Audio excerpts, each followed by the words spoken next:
자, 오늘 본문을 통해서 교만하면 망합니다 라는 제목으로 말씀 은혜를 같이 나누겠습니다.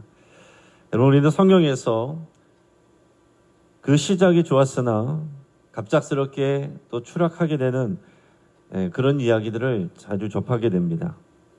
마치 한 기업이 처음에 그 창업자 정신에 따라서 번창하다가 나중에 자만해져서 또 세상의 변화를 감당하지 못하고 또 자만하다가 갑작스럽게 몰락하는 그런 모습하고도 비슷해요. 자, 오늘 본문은 우시야 왕 이야기인데 이 우시야라는 사람은요, 아마샤의 아들입니다. 그리고 16살의 왕이 됩니다. 우시야는 여호와를 찾았고 또 하나님께서 도와주신 덕분에 강성하게 됩니다. 나라가 잘 돼요. 형통합니다. 여러 가지 업적을 세웁니다. 그 결과로 그 주변 나라들은 대적들은 이 남유다를 두려워하고 그래서 예루살렘은 평안해집니다. 그러나 그의 말년에 그는 교만하게 됩니다. 참 안타까운 것이 끝까지 잘해야 되는데 교만해져요. 어느 순간. 그래서 제사장 직분을 넘보며 제사장만 할 수 있는 분향을 자기가 하려고 그랬습니다. 그래서 제사장들, 즉 아론의 자손들이 이를 막았지만은 우시야는 고집을 부렸어요. 그래서 그 즉시 하나님께서 병을 내리셨습니다. 그래서 이 사람이 나병, 또 문둥병이라고도 그러고 요즘에는 한센병이라고 하는 그 병에 걸려서 그 여생을 집에서 격리된 채 그렇게 보냅니다. 여러분, 하나님이 일하시는 원리는 간단합니다. 하나님께 성실하면 형통하게 하시고 교만하면 징계하십니다. 교만은 모든 것을 망치게 하는 영적인 중병이에요. 자, 16살에 등극한 우시야는 초반에 하나님을 찾는 모습으로 시작합니다. 오늘 본문의 4절 5절 말씀을 같이 한번 읽겠습니다. 우시야가 그의 아버지 아마샤의 모든 행위대로 여호와 보시기에 정직하게 행하며 하나님의 묵시를 밝히 하는 스가랴가 사는 날에 하나님을 찾았고 그가 여호와를 찾은 동안에는 하나님이 형통하게 하셨더라. 아멘. 자, 우시야는 이 아버지 아마샤가 하나님 앞에 신실했을 때처럼 초기에 여호와 보시기에 정직하게 행했습니다. 하나님의 묵시를 밝히 하는 스가랴, 이제 선지자겠죠. 선지자가 사는 날 동안에는 그가 하나님을 찾았다라고 그랬습니다. 그러니까 선지자의 말을 그때는 잘 들은 거죠. 하나님의 말씀을 잘 듣고 그동안에는 하나님을 찾고 하나님을 구하고 신앙생활을 잘했다라는 얘기예요.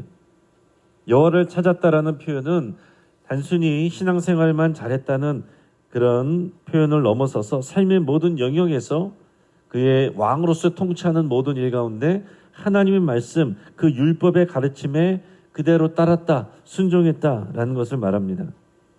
그래서 그가 여호와 하나님을 찾는 동안 하나님께 기도하고 하나님을 구하고 주의 말씀에 순종하는 동안 하나님이 형통하게 하셨다라고 말합니다. 왕이 형통하다는 것은요, 개인적으로 잘 되는 것뿐만 아니라 그가 하는 일, 그 나라를 다스리는 일, 그 결국 그 나라가 형통하게 되었다, 나라가 안녕했다, 그 사회가 평안하고 국방이 튼튼하고 또 경제적으로 나라가 풍족해지고 또 타국과의 관계에 있어서 우위를 점하고 다른 나라들이 우러러보고 조공도 바치고 이런 모습이 되었다라는 거예요. 또 이렇게까지 잘 되는 모습은 솔로몬 왕 때 그 주변 나라들이 다 조공도 바치고 또 그렇게 존경하고 그랬던 거의 그런 모습을 이제 비슷하게 닮아가고 있었다 하는 겁니다.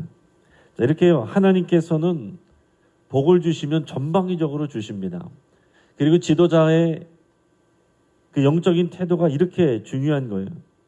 지도자가 하나님 앞에 또 올바르게 나갈 때 그 백성들이 그것을 따라가고 그렇게 되면 그 나라는 하나님께서 형통하게 하시는 겁니다. 그러니까 우리도 가정에서 리더로서 우리가 신앙생활 잘하면 하나님께서 우리에게 복을 주시고 자녀들에게 복을 주시는데 그 신앙을 잘하고 하나님을 찾는다는 것은 우리 자녀들과 가정에 그런 신앙의 태도를 영향을 미치는 걸 말합니다. 그럴 때 하나님께서는 우리 가족 모두에게 복을 주실 뿐만 아니라 계속해서 그 복이 이어가게 하시는 거죠. 이게 하나님이 원하시는 바이고 우리에게 말씀하시는 바예요. 그래서 우리가 가정 예배하는 것도 나만 혼자 신앙생활 잘하고 끝나는 것이 아니라 우리의 가정이, 우리 가족이 다 함께 하나님을 찾고 구하고, 그래서 하나님은 우리 자신과 우리 자녀뿐만 아니라 계속해서 우리 하는 모든 일들과 그 후손까지 복을 주시고 형통하게 하시기를 원하시는 겁니다. 우리가 복 받기를 원하는 것보다 하나님이 우리에게 복 주시기를 원하시는 마음이 더 큰 거예요. 자, 우시아의 이런 초기의 성공은 그가 여호와 하나님을 찾았기 때문입니다. 여호와 하나님을 찾는다, 하나님 앞에 믿음으로 나간다, 그것이 곧 겸손입니다.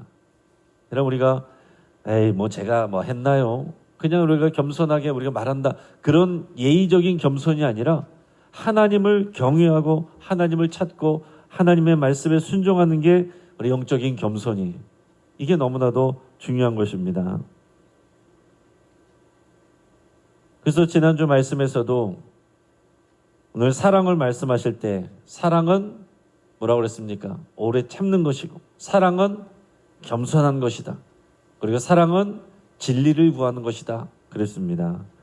하나님을 사랑하고 또 사람들을 사랑할 때에 언제나 오래 참고 또 겸손하며 진리로 결론 내는 저 여러분 되기를 축복합니다. 자, 그럴 때 하나님께서 번영케 하시고 능력을 주셔요. 그래서 그 6절부터 15절까지 나오는 내용들을 보면 그 주변에 이 블레셋 나라들하고 전쟁을 하는데 항상 이깁니다.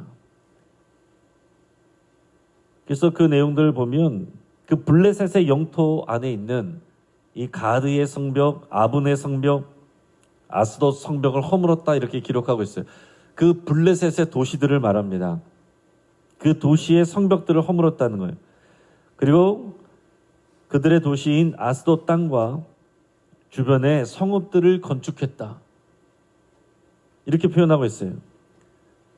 자, 블레셋은 오랜 시간 동안 이스라엘을 괴롭힌 민족입니다. 출애굽할 때도 블레셋이 두려워서 멀리 돌아갈 정도였어요.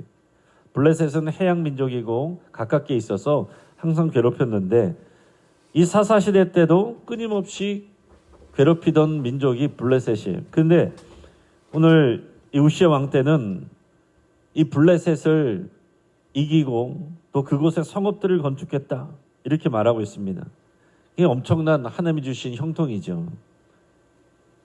또 이어서 우리 7절, 8절 말씀을 우리 같이 읽도록 하겠습니다. 하나님이 그를 도우사 블레셋 사람들과 구르바알에 거주하는 아라비아 사람들과 마온 사람들을 치게 하신지라. 암몬 사람들이 우시아에게 조공을 바치매 우시아가 매우 강성하여 이름이 애굽 변방까지 퍼졌더라. 아멘. 자, 하나님께서 그를 도우시는 겁니다. 오늘 7절에서 보면 하나님이 그를 도우사. 여러분, 이것이 핵심이에요. 하나님이 그를 도우사. 앞에서 5절에서는 그가 하나님을 찾았고 여호와를 찾는 동안에 하나님이 형통케 하셨더라 그랬는데, 오늘 7절에서 보면 하나님이 그를 도우사. 하나님이 도우시니까 그가 형통하게 되는 겁니다. 15절에도 그 후반에 보면 그의 이름이 멀리 퍼짐은 기이한 도우심을 얻어 강성하여짐이었더라, 이렇게 표현하고 있습니다. 그러니까 이게 이렇게까지 잘 될 일인가? 우시아가 그렇게 대단한 사람이 아니에요. 그러나 하나님이 도우실 때에 그가 형통하게 되고 잘 나가게 되고 번영하게 되고 힘있게 되는 것입니다. 그게 사람이 볼 때는 기이할 정도다라는 거예요. 하나님은 우리에게 이렇게 역사하십니다. 우리는 별 능력이 없고 다른 사람들에 비하면은 그렇게 별다른 것이 없지만 우리가 하나님을 의지하고 하나님을 찾으면 하나님이 우리를 도와주시는데, 사람들이 볼 때 기이하다라고 말할 정도로 우리에게 번영과 능력을 주신다라는 거예요. 그러니까 여러분, 우리는 번영함을 추구하면 안 되고 하나님을 추구해야 돼요. 그럴 때 하나님께서 우리를 도우시고 번영케 하시는 겁니다. 근데 번영함을 추구하면 우리가 어느 순간 하나님이 아닌 다른 것을 의지하게 되고, 그러면 하나님께서 우리를 사랑하시기 때문에 때로는 그 번영함도 막으실 때가 있는 겁니다. 그러니까 중요한 거는 내가 하나님 주시는 번영함을 사랑하는지 하나님을 사랑하는지 그거를 항상 우리가 점검을 해야 된다는 거예요. 하나님이 도와주시니까 이 블레셋 사람들 뿐만 아니라 주변의 아라비아 사람들 또 마온 사람들도 싸워서 이겼다라고 그랬어요. 심지어 암몬 족속에게서는 조공을 받았다라고 그랬어요. 우시아가 매우 강성해졌어요. 그 나라가 강성해지니까 그의 이름이 멀리 떨어져 있는 애굽의 변방까지도 소문이 퍼질 정도였다라고 그랬습니다. 그 외에도 뒤에 보면 예루살렘과 광야에 많은 문과 망대를 세웠고 또 무릉덩이도 많이 팠고 고원과 평지에도 가축을 많이 길렀다라고 그랬어요. 또한 여러 산과 좋은 밭에 농부와 포도원을 다스리는 자들을 두었다. 그러니까 온 나라가 국방이 튼튼해지고 경제가 풍성해지는 이런 일들이 있었다는 거예요. 또 11절에서 15절까지 보면 군사력이 발전하는데 그에게 족장의 총수가 2,600명이었다라고 말하고 있습니다. 그리고 그 휘하의 군대가 30만 7,500명이었다 이렇게 표현하고 그 사람들은 모두 건장하고 싸움에 능하여서 왕을 적극적으로 돕고 따르는 자들이었다는 거예요. 그러니까 어느 리더든지 또 왕이든지 대통령이든지 이 군사력이 뒷받침을 해줘야 튼튼하잖아요. 그리고 우리나라도 또 이런 나라의 혁명이 일어날 때 보면 군인들이 그렇게 하는 것은 군사력이 힘이거든요. 근데 이 고대 시대는 더한 거죠. 근데 정말 왕에게 충성하고 적극적으로 돕는 또 그리고 싸움을 잘하는 전쟁에 능한 그런 군대와 또 그런 지휘관들이 많이 있었다는 거죠. 또 우시아는 그의 온 군대를 위해서 방패와 창과 투구와 갑옷과 활과 물맷돌을 준비하였대. 또한 예루살렘에서 재주 있는 사람들에게 시켜서 무기를 고안하게 했다. 신무기를 개발했어요. 그래서 망대와 성곽 위에 두어서 화살과 큰 돌을 쏘고 던질 수 있게 했습니다.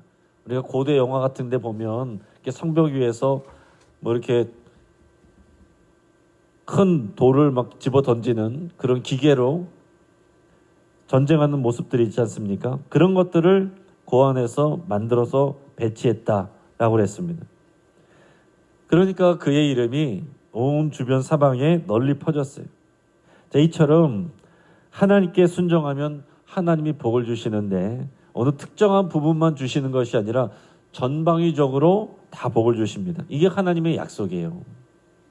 하나님이 우리에게 복을 주시면 우리는 건강 주세요, 재물 주세요 따로 기도해야 될 것 같지만 필요한 것을 우리가 구해야 되지만 하나님은 우리가 전방위적으로 다 잘되게 하십니다.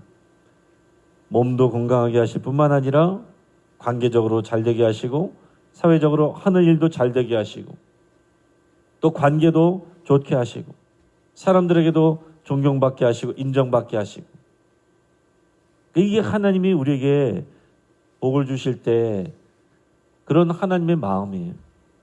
그러니까 우리는 뭐만 하면 돼요? 하나님 앞에 잘 순종하며 겸손하면 됩니다. 그리고 사람들을 대할 때도 하나님의 말씀대로 말씀을 따라서 함부로 대하는 것이 아니라 하나님이 사랑하기에 그 하나님의 마음으로 사람들을 대할 때 하나님께서 다른 모든 영역 가운데 책임져 주신다는 겁니다. 자, 여기까지는 이 우시아가 하나님 앞에 순종하고 겸손하고 하나님을 찾으니 하나님께서 이렇게 복을 주셨다라는 내용이었어요. 근데 문제는 역시 그 뒤에 후반에 이 성공의 결과로 나타나는 교만이 또 나타났다는 거예요. 모든 일에 형통하니까 그의 마음이 교만해졌습니다. 그래서 이 제사장의 직무인 분향을 자기 스스로 하려고 그랬어요. 16절에서 18절까지 말씀을 우리가 읽겠습니다. 그가 강성하여짐에 그의 마음이 교만하여 악을 행하여 그의 하나님 여호와께 범죄하되 곧 여호와의 성전에 들어가서 향단에 분향하려 하니라. 제사장 아사랴가 여호와의 용맹한 제사장 80명을 데리고 그의 뒤를 따라 들어가서 우시아 왕 곁에 서서 그에게 이르되 우시아여 여호와께 분향하는 일은 왕이 할 바가 아니요 오직 분향하기 위하여 구별함을 받은 아론의 자손 제사장들이 할 바니 성소에 나가소서.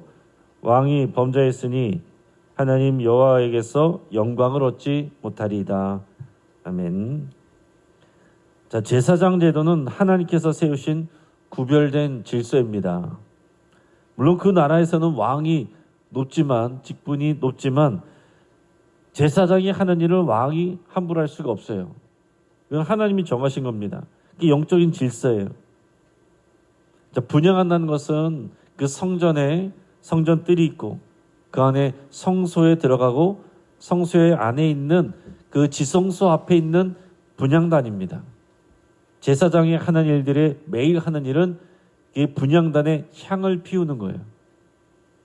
그 향을 피우면 그 향이 이렇게 올라갈 때 그것이 하나님 앞에 올라가는 찬양이 되고 또 예배가 되고 기도가 되는 그런 것을 상징하는 것입니다. 그래서 사실 하나님의 성전 안에 항상 이렇게 향을 피웠습니다. 요즘에는 우리가 뭐 향을 피우진 않지만은 절이나 이런 데 가면은 향을 피우잖아요. 우리는 이제 문화적으로는 그것이 또 어색하고 이상할 수 있지만은 성전에서 항상 제사장이 한 것이 향기로운 향이 나도록 분향을 하는 이 일을 하나님께서 하셨습니다. 그러니까 성소 안에는 항상 향기로운 향이 났겠죠. 향기로운 향이 나고 또 등잔대에 올리브 기름에 불을 피워놓은 등잔이 있고요. 오른쪽에는 진설병이 있고요. 거기에는 외부에서 빛이 들어오는 것이 아니라 그 성령의 빛을 상징하는 그 등잔에 빛이 있고 향기가 나는 하나님의 은혜와 공급이 있는 곳이에요. 이곳은 제사장만 들어갈 수 있습니다. 그리고 그 안쪽 지성소는 대제사장만 1년에 한 차례만 들어갈 수 있어요. 근데 제사장들만 들어갈 수 있는 이곳에 이 우시아 왕이 들어왔다는 거예요. 내가 분향을 할 거다. 그러면서 향을 그 안에서 피우려고 그랬습니다. 그러자 제사장 아사랴라는 사람하고 용맹한 제사장들 80명이 함께 들어와서 왕을 말렸어요. 왜 용맹한 제사장들이라고 그랬겠습니까? 왕한테 잘못 보이면 죽을 수 있잖아요. 잘못될 수 있잖아요. 그럼에도 불구하고 이것은 하나님이 정한 영적인 질서이기 때문에, 영적인 권위이기 때문에 왕에게 바른 말을 해야 되고 왕을 말려야 돼요. 여기서 나가십시오. 이러면 안 됩니다. 그래서 용맹해야 됐습니다. 그들은 분향하는 일은 왕이어도 할 수가 없고 하나님께서 율법에 정하신 대로 오직 아론의 제사장, 아론의 자손들인 제사장들만 할 수 있는 일이니 성소에서 나가달라고 그렇게 왕에게 말을 했습니다. 근데 그러면서 이건 하나님 앞에 범죄입니다. 어서 나가주십시오. 그랬어요. 우시아가 말을 듣질 않아요. 우시아가 손으로 고집을 부리고 내가 향을 피울 거야. 그러면서 분향단의 향로를 붙잡고서 분향하려고 딱 그랬습니다. 그러면서 자신을 말리는 제사장 아살에게 화를 냈어요.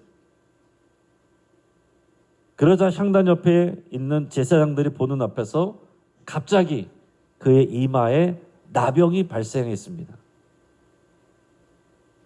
하나님이 하시는 일이죠. 그냥 어느 순간에 어떻게 나병이 갑자기 발생합니까? 근데 멀쩡했던 사람이 제사장들이 말리는 이 일을 하려고 했을 때 갑자기 이마에 나병이 생겼다는 거예요. 나병이 생긴 것이 눈에 띄게 보여지니까 제사장들이 급하게 왕을 몰아냈습니다. 나가게 했어요. 자, 하나님의 거하시는 곳이기 때문에, 성전 안에 거하시는 곳이기 때문에 이 나병은 율법에서 부정한 것으로 여겨지고 분리돼야 돼요. 그렇기 때문에 거룩한 성전에서 얼른 나가도록 그렇게 몰아냈어요.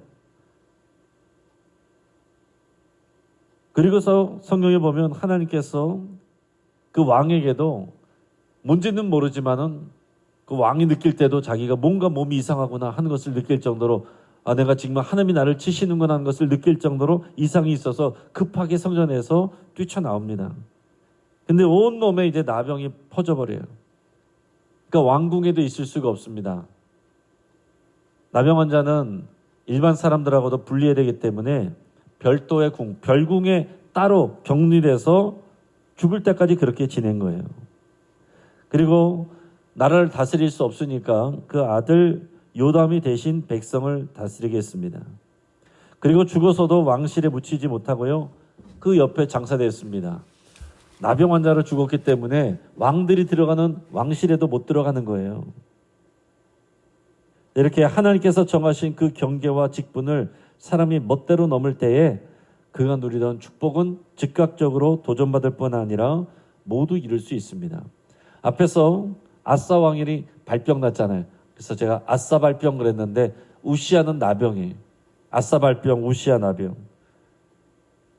여러분, 이런 역사에 분명한 그런 기록들이 있는데도 불구하고 교훈을 받지 못하고 과거를 잊어버리고 역사를 잊어버리고 그 일을 똑같이 반복들을 하다가 자기가 그 일들을 당하는 것입니다. 우리가 하나님의 말씀을, 이런 역사를 읽는 것은, 오늘 역대하 말씀은요, 결국 이 남유다도 멸망해서 바벨론에 끌려갔다가 70년 만에 돌아왔을 때의 역사를 기억하라고 이 역대하, 이 말씀을, 역대기를 써서 이거를 가르치고 있는 거거든요. 역사를 기억하라고. 이렇게 어리석게 반복하지 말라고. 이것을 우리가 들을 때 우리도 마찬가지인 것입니다. 하나님이 어떻게 하시는지 뻔하게 나와 있어요. 어떻게 하면 우리가 복을 받고 어떻게 하면 하나님께서 징계하시고, 이게 뻔하게 나와 있다는 거예요. 이 역사를 통해서 배우라는 거죠. 굳이 그 길을 내가 직접 가보고서야 하나님 앞에 징계를 받는 그런 사람들이 이렇게 나온다니까요. 계속 나오는 것입니다. 하나님이 보실 때 얼마나 안타깝고 얼마나 속상하시겠습니까? 여러분, 하나님이 전부예요. 하나님을 찾으면 전부를 얻는 것이고 하나님을 잃으면 전부를 잃는 것입니다. 말씀을 정리합니다. 우리에게 주시는 교훈을 보면 참된 번영은 하나님께 순종할 때 이루어진다는 것이고요. 또 하나, 성공이 교만으로 이어지지 않도록 우리가 항상 경계해야 된다라는 것입니다. 그리고 또 하나는 하나님이 세우신 이 영적인 질서와 직분을 존중해야 된다 하는 거예요. 오늘 이 우시아의 삶이 우리에게 또한 하나의 이정표가 되고 교훈이 될 수 있기를 바랍니다. 같이 기도하겠습니다. 오늘 우리가 말씀을 붙잡고 함께 기도할 때에 진정한 형통은 하나님에게서 온다는 것을 믿고, 오늘 우리가 누리고 있는 이 평안함이 하나님이 주신 은혜임을 감사드릴 수 있기 바랍니다. 또 어떤 경우에도 우리가 교만해지지 않도록 우리 여러분 기도할 수 있기 바랍니다. 영적인 질서를 존중하고 지키기로 결단할 수 있기 바랍니다. 환우들을 위해서 함께 기도해 주시고, 또 세례받는 성도들, 또 다음 세대를 위해서 함께 기도해 주시고, 믿음 가운데 자라갈 수 있도록 기도할 수 있기 바랍니다. 수험생들을 위해서 축복하며 기도하겠습니다. 이 시간 주여 한번 부르짖갑시면서 함께 기도합니다. 주여! 할렐루야. 마무리 감사합니다. 하나님 아버지, 진정한 영통은 하나님에게서 오는 것임을 믿습니다.